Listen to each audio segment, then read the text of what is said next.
Even though this is the story of Pocahontas and John Smith, it's nothing like the fairy tale versions out there. This story is dark, violent, and contains some pretty heavy adult themes. Please check out the more lengthy disclaimer on mythpodcast.com, linked in the show notes, before letting your children listen to this episode. This week, on the Myths and Legends podcast, we're finishing up the story of Pocahontas. I'll do a pretty bad Morgan Freeman impression, and you'll see that you might just be able to save your life by yelling 16th century science at strangers. Then, on the Creature of the Week, even though we all have the desire to walk into the forest and insult trees, you probably should keep it to yourself, or else you might hurt the feelings of this invisible, murderous creature.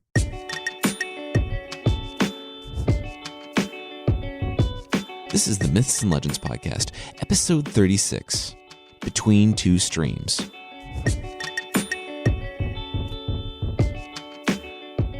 This is a podcast where I tell stories from folklore. Some are incredibly popular stories you think you know, but with surprising origins. Others are stories you might not have heard, but really should. This week's episode is brought to you by Mack Weldon. They are more comfortable than whatever you're wearing right now. Sorry to say. No, but really, they make super comfortable underwear, t-shirts, hoodies, socks, and a lot of other things. Not only are they super comfortable, but their silver line is made out of naturally antimicrobial fabric. So that means it's naturally odor resistant. So unlike the characters on our story today, hopefully history won't remember your horrible, horrible smell. Anyway, if you're interested, check out mackweldon.com, link in the show notes, and get 20% off using the code MYTHS. Last week on the show, we met John Smith, working with the Virginia Company from England, and they were trying to establish a permanent colony in North America. It didn't start well, with infighting, starvation, and the particularly bad location of Jamestown, the settlement. And those factors led to nearly 3/4 of the English colonists dying in the first year. John Smith, on an expedition upriver, forcing trade from the Chickahominy people in a time of drought, was captured at the behest of Powhatan, the paramount chief of over 30 tribes in the area.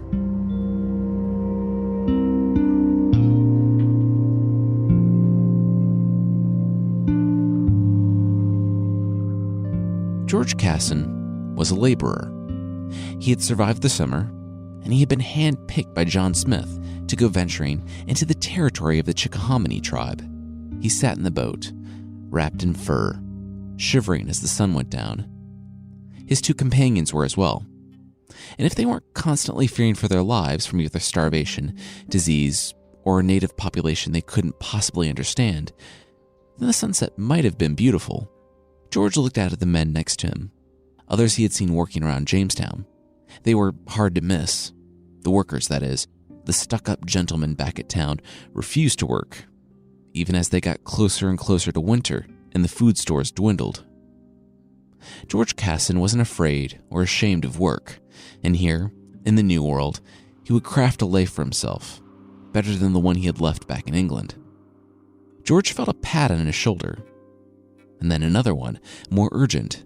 He reached for his pistol, and as his heart beat faster, his companion pushed it down. "Don't mess this up," he heard. George looked at the beach.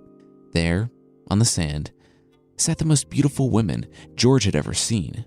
Well, kind of the only women George had seen in the past year or so. They smiled at the three men, sitting on the barge of things Smith had traded, or stolen based on who you read. For the middle of November, they were wearing shockingly little. They began beckoning the men to land. And they barely even needed that much encouragement. Minutes later, the three Englishmen ran their boat aground on the banks of the river and walked off of it. George was first. He walked up to one of the native women, but as he got close, her smile faded, and she took a couple of steps backwards into the forest. George Casson took an arrow to the knee and went down. His screams warned his friends, who were closer to the boat.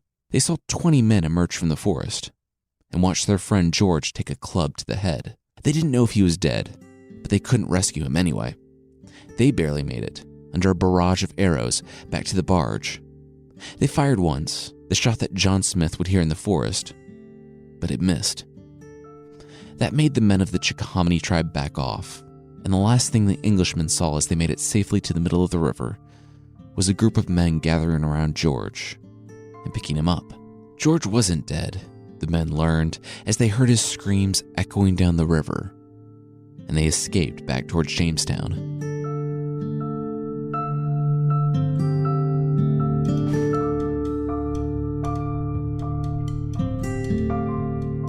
Hours later, the men who cleaned up the skinned, fingerless remains of George Casson entered their town to see quite the performance. They came to tell Chief Opechancanough that the Englishmen had not died well, and they still had no idea what the invaders were doing so far away from their ridiculous little town. But it seemed as if they had caught one. The men saw John Smith gesturing wildly in the middle of town. Smith said, kind of, remember he wasn't fluent in the Algonquin language, that he was the son of the chief, Captain Newport, and he showed proof of his power by producing a strange little circle that always pointed north. Then he launched into a long description of a heliocentric universe. Let alone that this was completely irrelevant to anything, he probably didn't even have the words to communicate this effectively, or at all. He attributes his salvation to him dazzling the minds of the natives with cutting-edge 17th century science. In reality, according to a modern-day historian, and not the 17th century explorer trying to make himself look good, the Chickahominy just thought it was polite to be good listeners. And they probably weren't going to kill him anyway. When they learned that he was an English chieftain, either from the guide last episode or from Smith here, they knew Powhatan would want to see him. The mysterious chieftain over everything had learned of the English, and he wanted to meet the leaders of the little tribe. And it worked out, because now they had to leave. Because even though their chief, Opechancanough, didn't want to harm him, there were those in his tribe that did. Real quickly, Opechancanough is actually second in line for Powhatan's throne, and from now on, I'm just going to call him O. Anyway, in Powhatan culture, revenge wasn't really handled by the chief. You weren't like disturbing the king's peace or anything. It was a personal thing. O wouldn't take revenge for the man Smith had killed when he was captured, but he couldn't stop the man's family from trying to kill Smith. The only thing he could do was get the English chief as far away from here as possible. They left soon after, on the long-ish trip to see Powhatan, the paramount chief. Powhatan oral history says that they took a little victory lap to the surrounding villages, showing that the English weren't invincible, and that their little pistols weren't magic, just machines. They made their way to the Middle Peninsula, and to Powhatan City on the northern banks of the York River.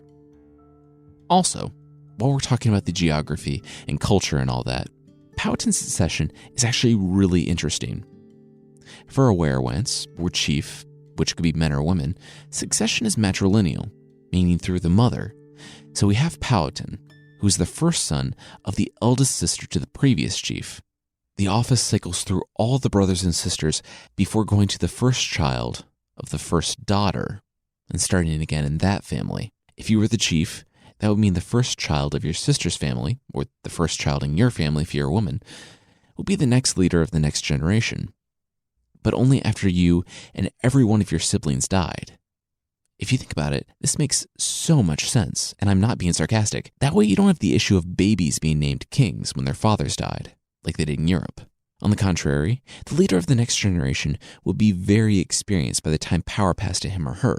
The children of the Powhatan, or the ruler, were kind of like VIPs while the person ruled, but they would never see power. Not only that, but the ruler could have several spouses, and literally scores of children. Pocahontas, while Powhatan's favorite daughter by his supposedly favorite wife, wasn't really a princess in our sense of the word, because it would be her aunt's first child that would be the leader after her father and aunts and uncles were all dead. You might not have cared, but I found those details to be pretty interesting, with all the checks and balances in place.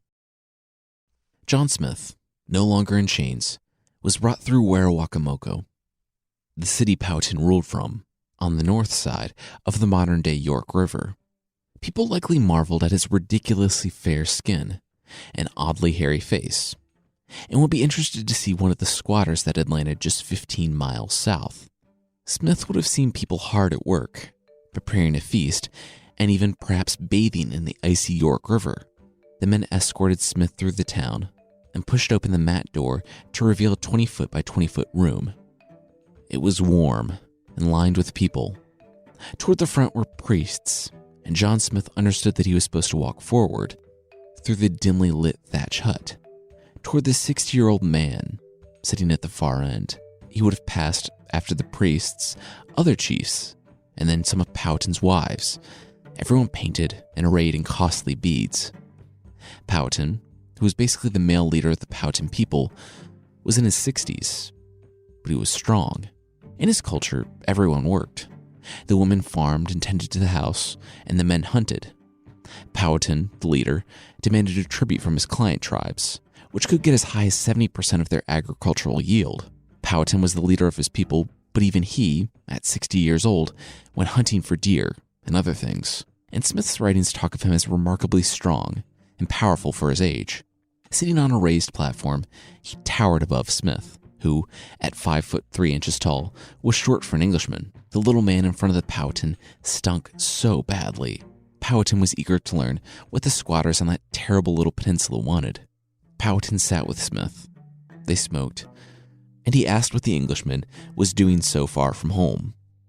The hairy, stinky little man said that their ships had run into problems with the evil Spanish. They had been attacked at sea and forced to land here. Smith's father, their chief, named Newport, was heading back to their kingdom of England, which encompassed all of Europe, if you're wondering, to get supplies to fix the ship. As soon as they fixed the ship, the Englishmen would be leaving, John Smith promised. Powhatan smiled. This little man didn't disappoint. Powhatan knew he was lying. His spies had seen them building forts and houses. They clearly intended to stay. Powhatan might not have understood the culture of these people from across the sea, but he wasn't stupid. And, really, the English were nothing to him. Their small band was half dead after the summer on that poisonous little peninsula. They were still drinking from the river, the barbarians. Powhatan likely felt confident that he could swat the English like a mosquito anytime he wanted. But he didn't want to, for as ridiculous as they were, they still had goods that he could use. With the Spanish a few years back and the various other encounters, it became clear that the Europeans weren't going away. In addition, it's not like Powhatan was completely undisputed in his lands. The further he pushed back from the coast, the more tribes resisted him. Some were powerful enough to make war against him. Powhatan had to learn of the Europeans and their weapons, and to obtain some for himself. Powhatan told Smith that here's what they're going to do. He was going to make Smith a werewance, a chief, under Powhatan. His little tribe of Englishmen could have land that wasn't in a salty swamp, and they would just have to make things for Powhatan and his people. John Smith looked up at Powhatan and smiled. He agreed to be chief under Powhatan. The English would serve him. Powhatan, happy that this didn't need to end in violence, announced to everyone that the feast would begin. His priests, wives, and best warriors all came to a feast for this smelly little foreign chief. And that's when Powhatan made an attempt on his life. The savage and tricky native betrayed him, and he was going to brain him with a club at dinner, but it was only by the intervention of his noble and beautiful daughter that he stayed his hand. For now. Or that's what John Smith would have us believe. If you're thinking it doesn't fit here, you are so right. Okay, so like I said last episode, there are a couple different versions of John Smith's stories. There are his 1608 letters, and then his writings later on. In the 1608 letters, which were just to a friend back in London and published without his knowledge or consent, he told the version I told just now. It was a tense meeting, but ultimately he and the English were welcomed into the Powhatan Confederacy and under the command of the paramount chief. That their intention was to in no way be content with that hierarchy is something we'll get to. The later works were published for public consumption and included the bits about him being an awesome slave and, for the first time, the story of Pocahontas saving his life. There's some alleged corroborating evidence in a letter that he wrote to Queen Anne, but while a version of the letter is in Smith's books, it hasn't ever been located in royal archives. There are 3 different readings of the attempted execution of John Smith. The first is that it did happen the way John Smith said in his later writings. The second is that it did not happen to him, as John Smith said in his earlier writings. The third is that it may have happened, but it was symbolic and not an actual thwarted execution. First, I'll say why many historians agree it probably didn't happen, and then I'll talk about the symbolic theory. Starting out, Pocahontas probably wasn't at the feast.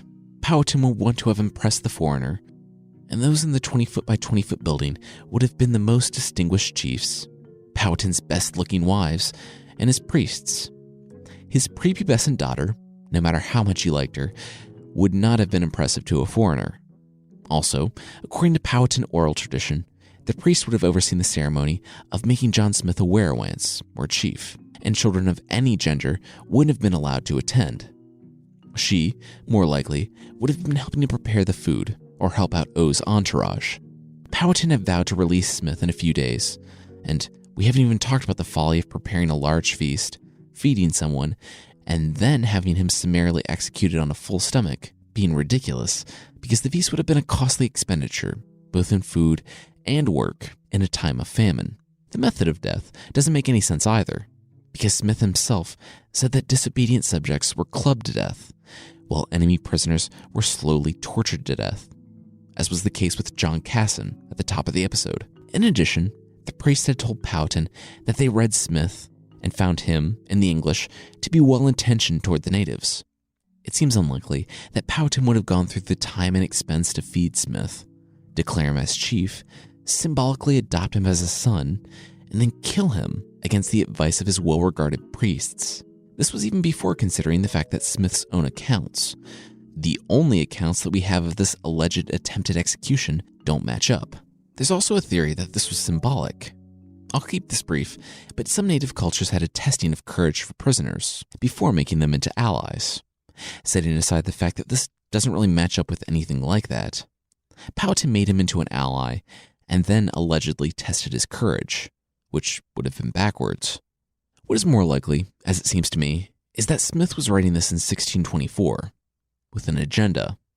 2 years prior, there was a very bad massacre of the colony in Virginia, and it seems likely that Smith would want to depict the natives as prone to violent, unpredictable treachery of the poor English who just happened to be at their mercy.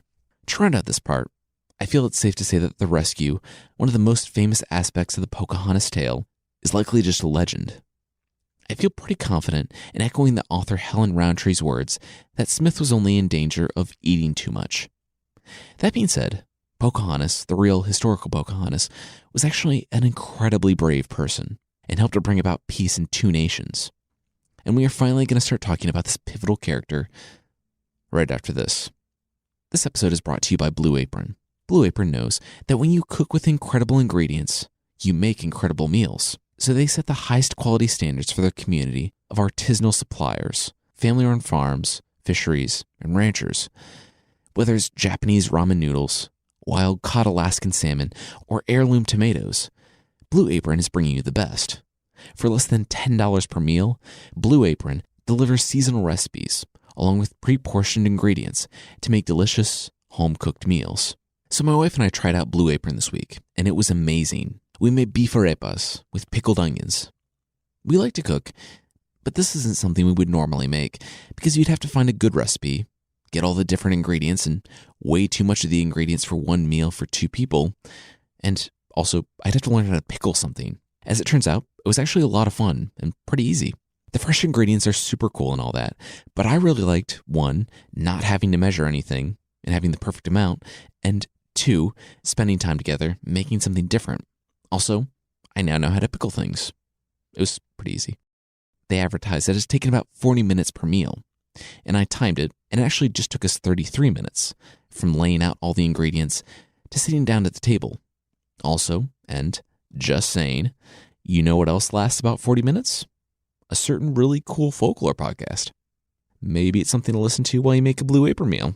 Great date idea or greatest date idea?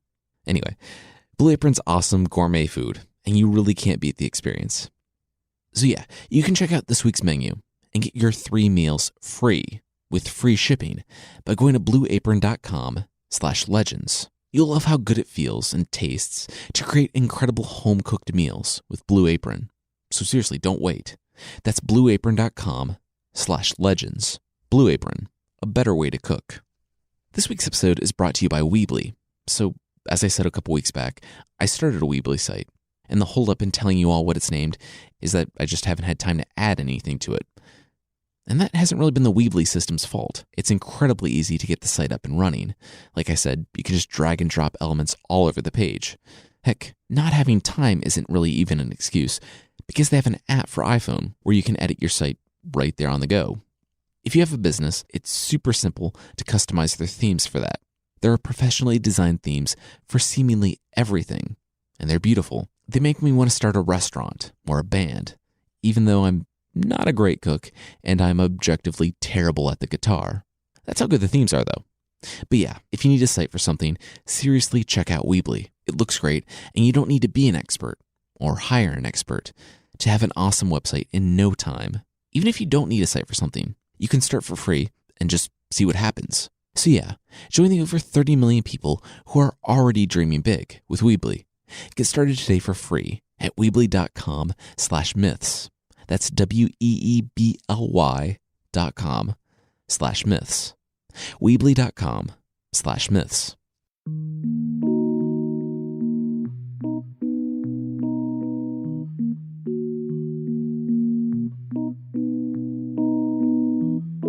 Nearly 1 year later, Powhatan's favorite daughter, called Pocahontas, looked down at the axe. I like to imagine that, to her, it wasn't just an axe that had been stolen from Jamestown by one of her father's men, but a symbol of a wider, different world out there. She had grown up in a world where the Europeans had been known, but until now, until these strange squatters in the peninsula and the Pospeg territory, none had been so close. In the last year, the English hadn't been exactly forthcoming with their technology. In Powhatan society, with no written language, your word was your bond. And these English were showing themselves to be very devious. Not only that, but when Smith's father, Newport, returned, it became clear that the English were neither leaving on their new ships, as Smith had said, nor were they moving inland, as Powhatan had suggested/commanded of his new chief. Still, Pocahontas liked them. She visited them regularly with her father's warriors to trade. She, nearly 12 years old, had struck up a friendship with their now president, Captain John Smith. He seemed to be kind and earnest, and gave her extra beads and copper on top of whatever they were trading for the corn. He was odd and paranoid, of course. One time when he came to Werowocomoco, the people were going out to put a mock battle on for the foreigners. But Smith assumed it was an ambush, and, once again, grabbed the native closest to him and put a pistol to the man's head. After much frantic communication, Smith and his companions let the man go and understood the error. Some say it was because Pocahontas personally pledged for their safety and said that if the Powhatan people attacked, the English could kill her. If true, this gesture shows a lot of trust in Smith and the English. In the past year, though, only more of the Europeans had come. Trying to farm, though, they just made more odd, inedible things, like glass. It had been another bad summer, too. The drought was continuing, and it put pressure on her father and her people when feeding themselves, let alone the smelly squatters down in the Pospeg territory. Pocahontas, because she liked the English, couldn't really believe it when she heard the first stories.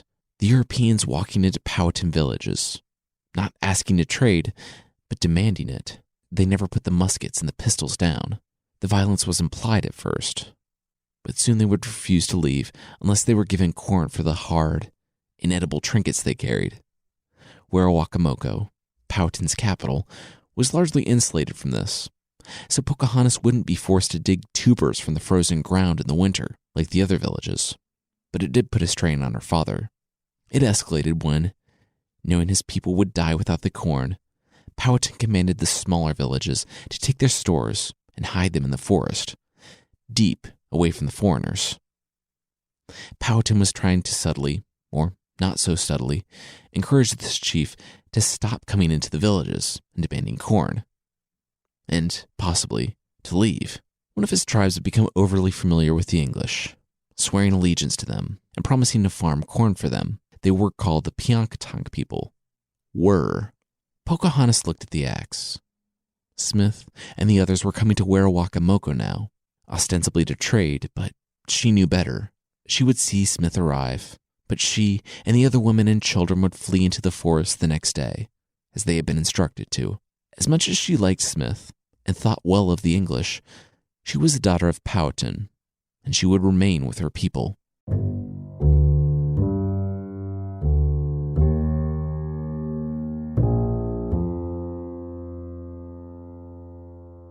The ice was thick on the York River, well, modern-day York River. Its name to the Native Americans was the Pamunkey River, and to the English colonists, it was the Charles River at the time. Smith rode on a barge, expecting to bring it back full of corn. He knew Powhatan was holding out on him, hiding the corn in the woods. Smith, as he said, just wanted to keep his friends alive and do what the Virginia Company had paid him to do, to lead a successful colony in the New World. Smith was now the president of the Jamestown colony. Wingfield, the guy last week, left with Newport on one of his trips back to England. Smith was only too happy to be part of a coup that undid his rival. He accused Wingfield, one of the few who didn't get sick or starve during the horrible summer before last, of squirreling away food in one of the ships. The people who took his place didn't care. They just wanted his position. It was with no small amount of joy that Smith locked Wingfield in the same prison on the Susan Constant that the investor had locked Smith in. Now Smith was the leader, though the whole endeavor was like herding entitled, self-important cats.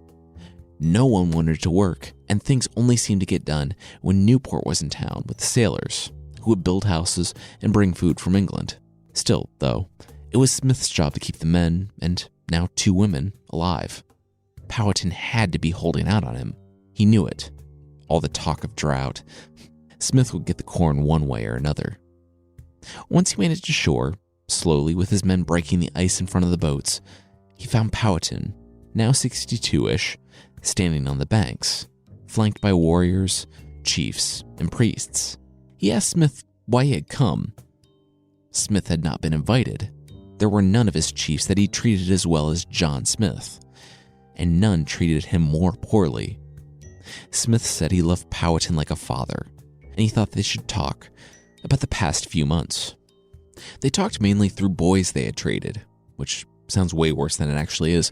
Powhatan had sent a young man to live with the English, and the English had sent a 13-year-old boy named Thomas Savage to live with Powhatan. Both boys were to learn the language of the other culture, so that when the cultures met, the men could speak, and also probably be spies for the other culture.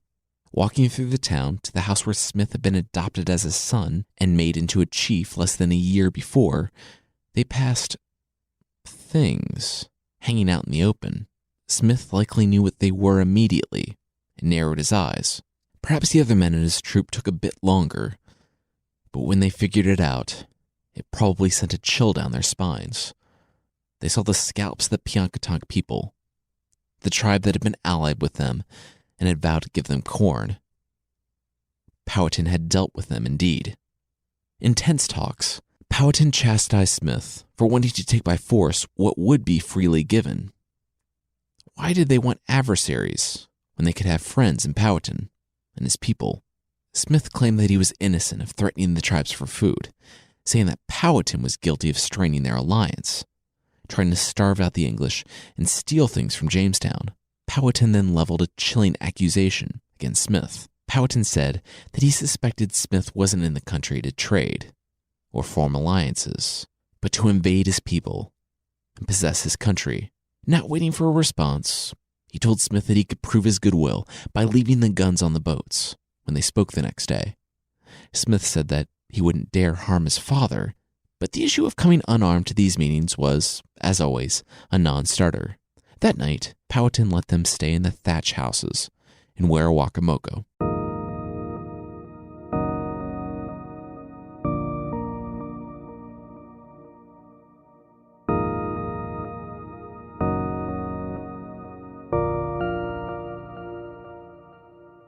The next day, Powhatan sprinted to the forest, to the women and children just outside of Werowocomoco. Even over 60, he was used to chasing down bucks, so a quick jog wasn't much. Then, he heard a shot ring out behind him. We don't know how the alliance ultimately crumbled. Powhatan oral history claims that Powhatan had nothing but goodwill for the English, And though he couldn't spare the food, he wasn't about to murder them. John Smith claims that Powhatan excused himself from the meeting and that the English were ambushed by archers. It was only a combination of thick winter clothes and pistols that stopped the assassins. I'll leave it ambiguous, but when it comes to the relations between the English and the Powhatans from here on out, it becomes far more contentious, with both sides claiming innocence in the matters. Regardless, Powhatan heard yelling from the city and ran back. He found, in the center of town, Smith holding a gun to the head of a man who had allegedly tried to murder him. Behind Smith, the people from Jamestown had their guns out and aimed all around the town. A town curiously devoid of women and children. Smith announced that he would be taking the corn he had come here to trade for. The implication very, very, very clear. Powhatan, not wishing for his warriors to be slaughtered, consented, inasmuch as one could consent with a gun trained on you, with a barge packed full of corn, and the natives given trinkets in return. Smith announced that they are leaving. The alliance is broken. Wait, why aren't we moving? One of the workers looked up at him. Oh, so as it turns out, the tide is out, so we're like barely in the water at all. We're actually almost sinking into the riverbank. So we can't leave right now? Smith asked. Oh no, not at all, the worker said. Maybe not till midnight-ish? Oh, Smith said, and looked back at Werowocomoco. Hey, so as it turns out, we're kind of stuck here, so we're gonna need a place to stay tonight. But then tomorrow, we are leaving, and the alliance is broken. So they cautiously walked back ashore, guns trained on people, and entered a house where they would be staying the night. The next part is debated as well. It comes up in Smith's 1924 account, but Powhatan oral history denies that it would even be necessary. In the night, roused from sleep, Smith heard a familiar voice. The girl that had always visited. Pocahontas. What was it? She was shaking Smith awake, saying that her father would kill him if he didn't leave immediately. Powhatan had strengthened his forces in the night, and in the morning they would destroy Smith and the others. The 12-year-old had told him that the tide was back. They could leave. Smith thanked the young girl and yelled to all of his men to wake up. They leapt to their feet and rushed out of the still sleeping Werowocomoco to the barge, escaping in the safety of night. Smith then went upriver to the Chickahominy tribes, not in Powhatan's confederacy, but still ruled by Powhatan's brother. Oh, last week I said that he put guns to the heads of people to trade. It's actually here where both Powhatan oral history and Smith's written histories agree that he was just terrible. Threatening his way back downriver, he decided to outright raid Werowocomoco. He was feeling pretty confident, and while he had taken a lot last time, he would now just gut the town. He made the familiar approach to the now unfamiliar place. Instead of a bustling town with men bringing back their kills, women pounding corn, and children bathing in the frozen York River, Smith saw the wind whipping across the frames of the Powhatan houses. They had taken not just the corn, but even the very walls of their homes. Werowocomoco had been abandoned.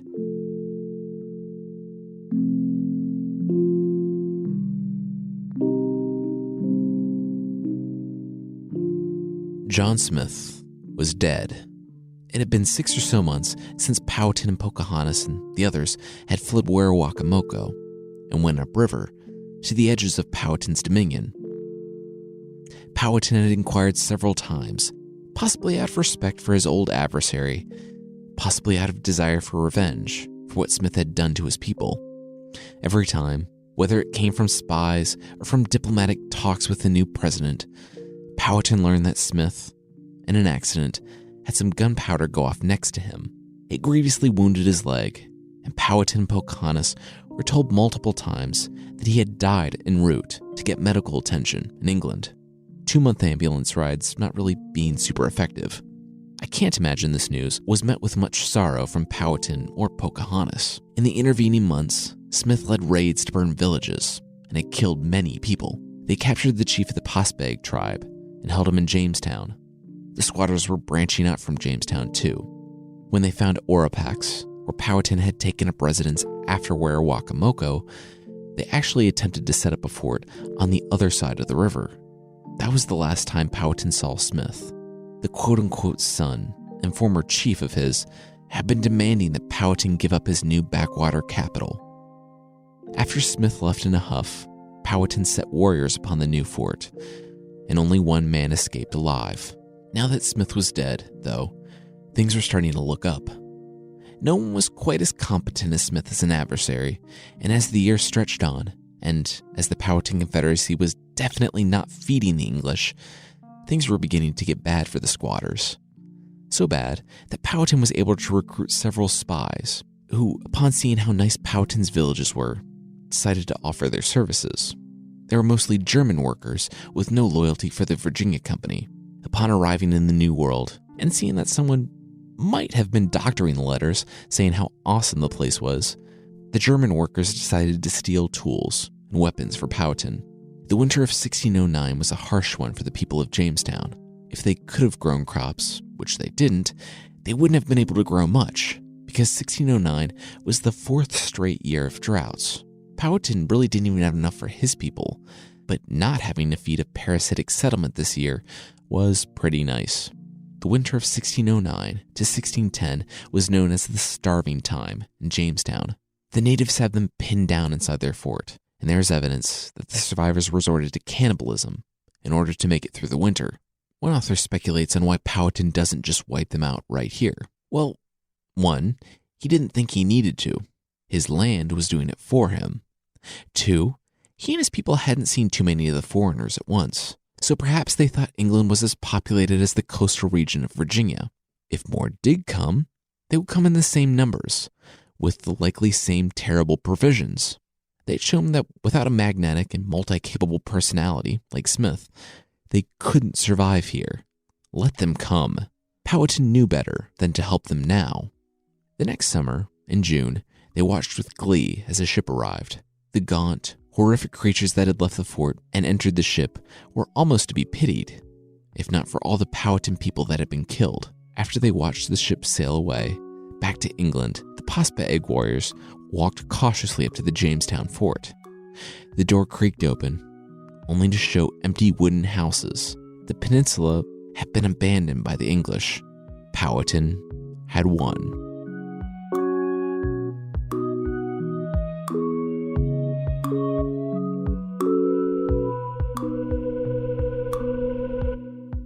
Unfortunately, mere hours after Powhatan received the awesome news, he learned that there were other ships arriving in the Chesapeake. Days later, he learned that they stopped at the Jamestown fort, and many fresh colonists spilled out.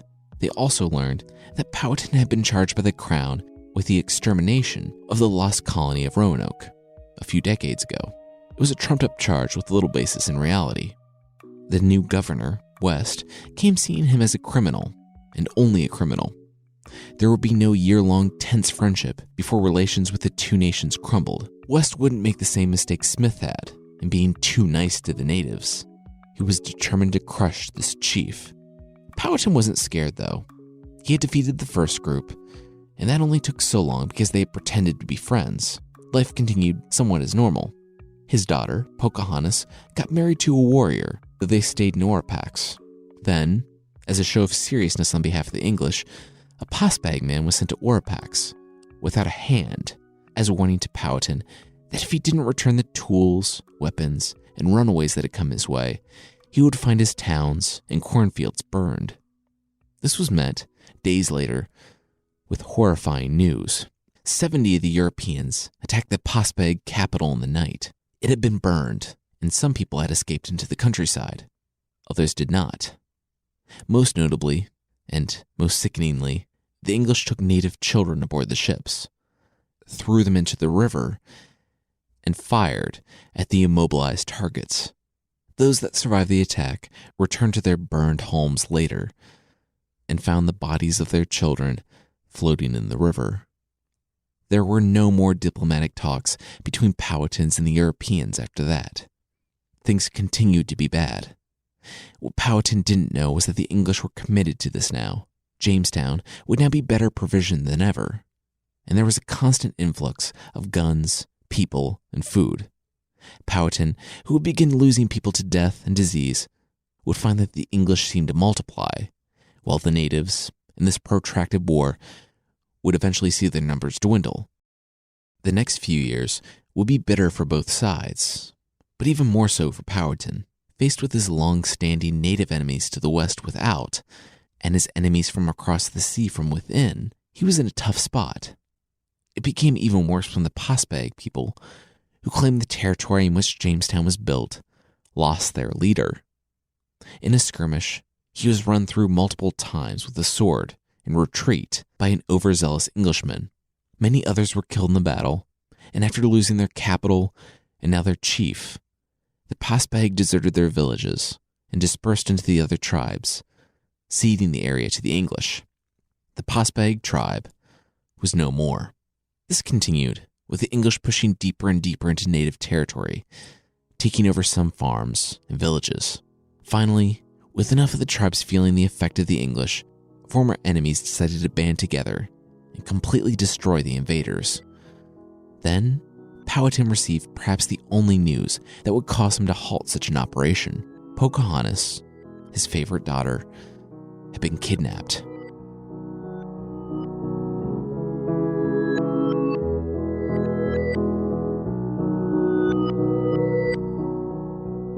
It happened when she was visiting her friends in the Potawatomi tribe. Now 17, she was fully a woman.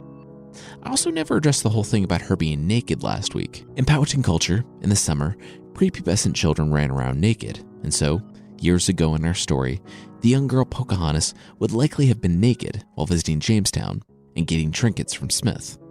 Once she passed the threshold of adulthood, she would start wearing deerskin aprons, like many others in her tribe. Anyway, while visiting her friends, she saw an English ship sitting at anchor. The chief wanted to meet with them and visit the ship, and, walking up, Pocahontas was surprised to find the men friendly. They didn't know of her, and they were more than happy to let Pocahontas and the chief's beautiful young wife aboard. They showed the women all around, but upon trying to exit, Pocahontas found that the chief's wife was allowed to walk away, but when Pocahontas tried to leave, she found two rather large Englishmen blocking her way. They might not have been able to communicate this to her, but Powhatan had 8 of their men held hostage and a lot of stolen weapons. She would be coming with them to Jamestown until they got those back. Okay, so here's another area where the accounts differ wildly. English accounts maintain that she was well treated, as was the custom when royalty was captured. Powhatan oral history maintains that she was raped and tortured psychologically. I'll go through both versions. The more positive reading of the situation states that she was taken to Jamestown, treated well, and learned the language. After releasing nearly all the men, she learned from her captors that Powhatan apparently refused to give up the tools and weapons. Angry that her father would value the stuff over his favorite daughter, and maybe developing a bit of Stockholm Syndrome, she took to the culture more than ever, and took to a kind 28-year-old widower named John Rolfe, who, as his letter stated, fell completely in love with this 17-year-old captive. In the positive versions, she decided she wanted to stay and accepted Rolfe's marriage proposal. In Powhatan oral history, it's far, far darker. She was taken captive, and her captors began to break her down psychologically. They told her father had abandoned her, and then she was, according to the oral history, repeatedly raped to the point where she became pregnant. They allowed her sister to come visit, and Pocahontas confided this fact to her. They moved Pocahontas in an attempt to hide the pregnancy, and she was allegedly forced into a marriage with John Rolfe. And despite being a captive, she saw this child as an opportunity to bridge the gap between cultures and cement peace. Like I said, those are two very different accounts. I'll post the sources and leave it up to you if you'd like to look into it further. Regardless, Pocahontas married John Rolfe, apparently converted to Christianity, and took the name Rebecca Rolfe. As I hinted a few weeks back, Pocahontas wasn't her original name. Like Muad'Dib is to Usul from Dune, Pocahontas is to Mataoaka, which was her private tribe name. This was revealed to the English speakers when she was baptized. Pocahontas actually means little mischievous one, or little wanton one. It was a nickname given to her by her father. Mataoaka Her private name meant flower between two streams, which is actually strangely prophetic. It was private because people in her culture believed, as many around the world do, that if someone knows your real name, they can put a hex or a curse on you. She moved in with her new husband and eventually gave birth to a young boy named Thomas Rolfe. Upon learning of the marriage and of Pocahontas' apparent willingness to stay with the English, both sides of the conflict settled into an uneasy peace. It was 1614, and even though the English would continue to encroach on Powhatan land, the hostilities would cease for years. John Rolfe, Pocahontas' husband, was a tobacco farmer, and by virtue of his marriage to Pocahontas, gained much land. Then, they both received word that they would be traveling to England. The Virginia Company, in apparently converting a Native American to the English culture and religion, wanted to show off their progress in taming a savage to spur investment in Jamestown. We don't know much about her time in London. The trip was on the Virginia Company's dime, and as I said, it was a propaganda trip more than anything. Writing conflicts about this trip as well. Either Pocahontas was a charming and socially adept guest of the king, or she was an easily forgettable curiosity. And if you can't tell, I'm doing sort of a rundown by the facts here. I think it's a little tricky to put thoughts in the heads of historical figures, but doubly so with Pocahontas. Given her wildly different accounts about her relationships with the English in general, and John Rolfe in particular, I don't feel like there's a way to reconcile things. But there's one thing about her trip that was completely unambiguous. Within hours of landing in London, Pocahontas, now going by Rebecca, would have learned something truly shocking. John Smith was alive. He had survived his trip back to England and had found medical attention.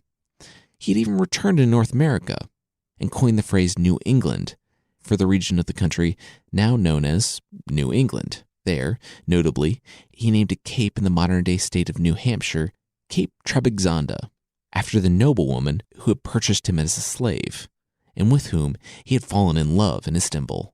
Upon presenting the map to King Charles, the successor to King James, for whom Jamestown and the James River were named, King Charles changed the name of Cape Trebizonda to Cape Anne, after his mother. It's still named that to this day. It's about 30 miles north of Boston. Smith had tried to go back to North America after his trip to New England, but one ship was destroyed by storms, and the other captured by pirates. At the ripe old age of 36, with enough stories for several lifetimes, he stayed in England. I can imagine that Pocahontas was nervous about seeing the man the entire time in England, but he didn't stop by while she was in London. It was only on the last day of their journey that the princess, as she was erroneously called, heard news that an old friend was at the door.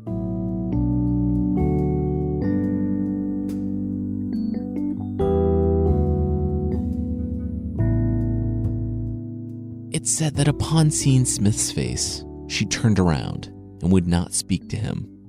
The short and now far less foul-smelling Englishman likely tried to charm his old friend, but she wanted nothing to do with him. John Rolfe said, perhaps awkwardly, they should leave Rebecca alone for a little while. I can't imagine what was going through Pocahontas' head. Here was Smith.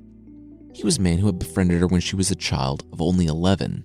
During the peaceful times, she used to, probably excitedly, make the trip to Jamestown to see him and the English. And he gave her extra trinkets, like an older brother or an uncle. But then she learned that it had all been a lie. Maybe he had genuinely cared for her, but it didn't matter. She heard the stories of his treachery and brutality. The colonists had destroyed the world as Pocahontas, and her father knew it. He might not have been there for the worst of the atrocities, but Smith helped found and lead the colony up to that point. Worse yet, he did it while Powhatan had trusted him. Powhatan had made Smith a chief and a symbolic son, and look what Smith had done to repay them. Hours later, when they returned, Smith walked in the door to Pocahontas standing there. This time, she did want to talk. He addressed her as the king's daughter, but she spat the words back at him. Really? When she's here, she's the king's daughter, but in her homeland, in the land of the man he just esteemed as king, who Smith called father, Smith threatened the lives of everyone but Pocahontas.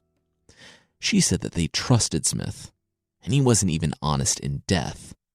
They had asked multiple times after him, but they were told that he died.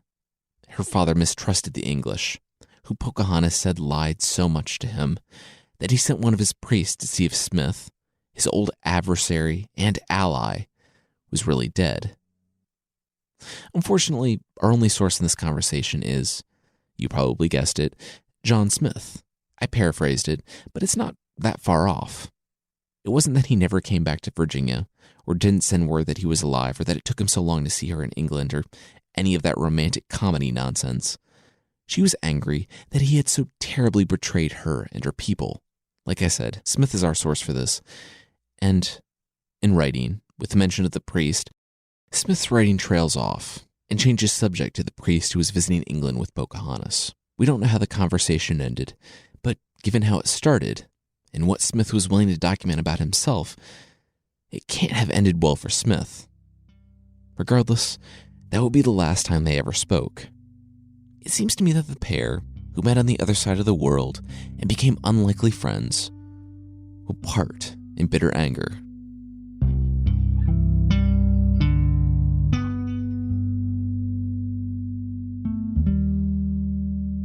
Pocahontas was going home. She, John Rolfe, and their son Thomas Rolfe boarded a ship and set sail. Unfortunately, like the Jamestown expedition now 10 years prior, it too stopped in the channel. But not for weather. They turned around and docked at Gravesend. Pocahontas was dying. The accounts of her death are brief, and it seemed to be the sickness known then as the bloody flux. Now we know it as dysentery. Rolfe said her last words were that all must die, but it's enough that her child lives. With that, Matoaka, called Pocahontas and later Rebecca Rolfe, died an ocean away from her home. Thomas Rolfe, her child, also became sick, but he got better. John Rolfe left the boy in London in order for him to recover. He would never see his son again because he would die in Jamestown just 3 years later. John Rolfe returned to Jamestown, and Powhatan was saddened by the death of his favorite daughter. Up until 1618, things were tense and kind of not great for the Powhatans. They paid the English tribute, so they had to forage harder for food while the English kept expanding into the best farmland. Powhatan died in April 1618, an outwardly affable old man. As was the custom, power passed to his younger brother, and then, when he died, power passed again to O. Remember, he was the chief who captured Smith, now 12 years prior, in Chickahominy territory. Even though he was nearly as old as Powhatan, he was tough. He set a plan into action to take back his land. By 1622, the colony had grown from Jamestown and a few other forts to encompass both sides of the James River, down to the coast. On Friday, March 22nd, on a clear morning, O launched an attack that they were sure would drive the English from Virginia forever. Nearly a third of the colonists were killed. If not for Christianized natives delivering last-minute warnings, the staggering death toll would have been much higher. The Powhatan Confederacy sat back, thinking that the English must leave, as would have probably been the custom for a Powhatan tribe that had been so soundly defeated. They did not, though, and the war raged for 10 years. It included English burning the crops in villages, and natives killing the English people wherever they could. Even a peace summit, called by O, ended in treachery, when the English poisoned the wine and killed 200 warriors in retaliation for the 1622 massacre. Finally, peace prevailed in 1632. It lasted for 14 years, until the last Anglo-Powhatan War in 1644. Of note, Thomas Rolfe returned to Virginia during this time, and was actually on good terms with both O and the people in Jamestown. After the third and final war, he settled and inherited his father's lands. John Smith, of note, died in 1631 in England. He died at the age of 51, likely from an illness. But the Third Anglo-Powhatan War was a last-ditch effort to drive the English from the land. About a tenth of the colonists, now about 500 people, were killed in that war. But it also claimed O. He died, as some say, at age 92. He had been taken captive. and he was shot in the back by a man who was supposed to be guarding him at Jamestown. In 1646, nearly 40 years after the English had set out, the Powhatan Confederacy, the preeminent power in the land at the time of the English arrival, disintegrated back into its client tribes. There would be about 30 years of peace between the natives and the English until Bacon's Rebellion in the 1670s, where hostilities would spark again and Jamestown would burn.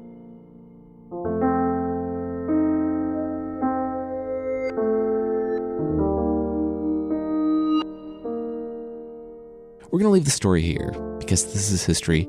It can stretch in either direction, and it's infinitely nuanced. I don't really have a pithy little ending to the story. It's tragic. I wish it was the story we all knew about Pocahontas. I wish the age-appropriate daughter of Powhatan and a misguided but kind John Smith fell in love, and that he saved Powhatan from the wrath of the English with a sacrificial gesture. I wish that was the story I could tell here. But as I'm unintentionally inching closer and closer to imitating a Shawshank Redemption quote, I might as well just lean in and embrace it. History, it seems, is no fairy tale world. But seriously, every week I get on here, and I find humanity in the most unexpected places. You might have even felt a little bit for Ogmund, the faceless troll, or understood the possible reasons for King Arthur's May Day massacre. The bitter irony, though, for me, is that when I looked into history here, actual stories of actual people, I saw little else than betrayal, darkness, and death. That being said, what strikes me as a takeaway from the story of Pocahontas was just how brave, how strong the woman was. In the end, she did help bring about a peace between her people and the English. She bridged cultures and found common ground, and though she died of disease in a strange land, she cared for her son, and the conflict saw a brief respite on account of her actions. Next week, it's a return to form for this podcast, where we talk about a story that's not at all related to history. We're going back to Greek mythology, and we'll be talking about the death of Hercules. There will be sea monsters, the first sack of Troy, and, of course, even more centaurs. As a quick note about today's story, the Powhatan oral history is actually more specifically Mattapony oral history. They were part of the Powhatan Confederacy back in the 17th century. I've included this source in the discussion post. Also, I've researched this story, and though I've sought to get everything right, please let me know if I got anything wrong. These history episodes are a bear, and as always, I'm very appreciative of any feedback. There was a lot that I had to leave out, so if you're interested, please check out the sources I listed on the discussion post. I want to say thanks to the Nosy One, Andrew and Me, Procrastinoma, ABBDDB, Miss Tia Maria, This Dizzy Dream, Byron 109, Sarah Jiffy, Joe Ford, Anne Ree, Rudinsky, Harriet the Fangirl, Listening While Running, Evie 88 Ost, and JoJo's 00 for the reviews on iTunes. Thank you all so much. And if you'd like to leave a review on iTunes or the podcast app, you can find the show there at itunes.mythpodcast.com.